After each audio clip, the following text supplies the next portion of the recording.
Welcome to another session of Vice Q&A. I'm John, and this is Gia, and we've taken 5 minutes out of our blogging lifestyle, and we're going to answer a few of your questions. Right, Gia, pull in there and see what you get. I'm going to go deep down. I'm going to dig into the corners of this box. I got Sora the Key. If you could have an anime character be your bodyguard, who would you pick? Kamina. Done. I would not pick Kamina. As much as I would love to have him around, I just feel like he would kind of get distracted a lot and not really do his job. Kamina from Gurren Lagann would be the bodyguard that inspires you to protect yourself. Believe in the you who protects your own body. I would pick Sebastian from Black Butler, which was recently licensed for Funimation. The guy you have to sell your soul to protect you? Well, That's kind of like damning yourself. Your soul. It just says if you could have an anime character be your bodyguard. If he just was going to be my bodyguard for no particular good reason, I would pick the demonic guy. Just saying. The one with the magical powers. You're damned either way there. Besides, he's pretty good eye candy. Yeah, for you, maybe. Okay, N15PCA says, do you guys look down on people like the... Excuse me. Do you guys look down at the people that like watching hentai as anime and not... As well as anime and not. I failed at reading today. I'm so sorry. Okay, I'll take it. All right, I think I've got this. Do you guys look down at people that like watching hentai as well as anime and not think of them as real anime fans? To me, this is saying you are not a movie fan because you like watching porn. I'm with you. I can't believe somebody's asking us if we look down on people who watch hentai. No. Yeah. No. No, we incredible perverts. Yes. Both of us are incredibly perverted. I don't know. I would say because there's so much strong context, even particular with hentai in general. There's things like people will write papers about the complexity of a work like Black Bible.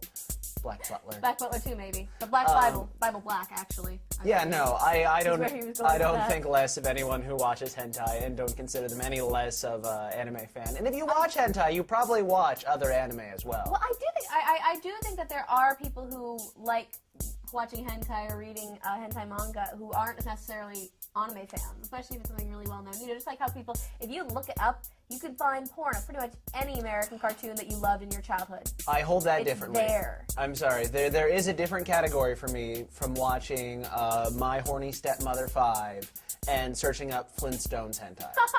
It exists. It exists. I saw it just the other day. Oh, but you read the other one. We already moved one from him. No, I didn't. J-Jor? No. Oh. Haha. J-Jor64 asks, if you could kill any ongoing shonen manga, which would it be and why? Boy, you know, I don't actually, feel the need to destroy something. Really? Which one? Naruto. Really? I feel like it's just gone around and around and around and around, and it should end, but it's not going to, and I believe it should end. See, I don't read any of them, so I have no problem with their continued existence, I guess. It just doesn't really impact me, 'cause sometimes I have to write about them. Just make something new. Well, isn't that always the demand that we have?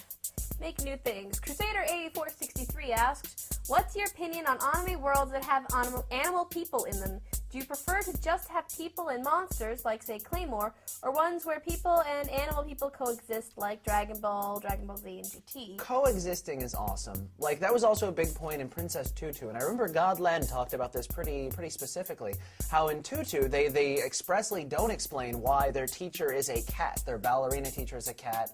There's a cow that's in the class with them, and it's adorable when she tries to do ballet.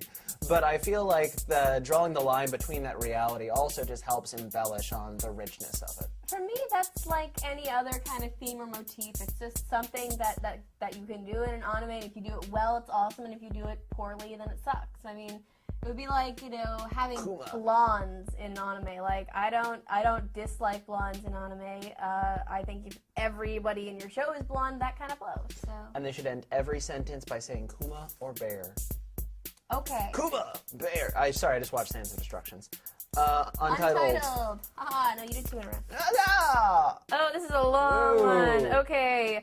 We're a little low on time, so actually I'm going to set this one aside for next week, but I am going to read that one. No, we don't do this.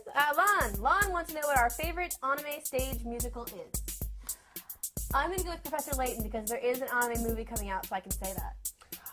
Oh man, my favorite anime stage musical, I don't know if it counts as anime, would be Ace Attorney, Phoenix Wright. But does that count? Is there? Oh my It's god, no. close Professor, that's what I meant to say, not Professor Layton. Not Professor Layton? There isn't a stage music of Professor Layton, to my knowledge. They have him ice skating. My bad. That kind of counts. Yeah, it does. Ace Attorney's pretty cool. All right, Bleach that's was our pretty time. terrible. All right, guys, tune in next week for another round of the Q&A, and we will answer this question first from Elfin Lead 1012. All right, bye, folks. Back in.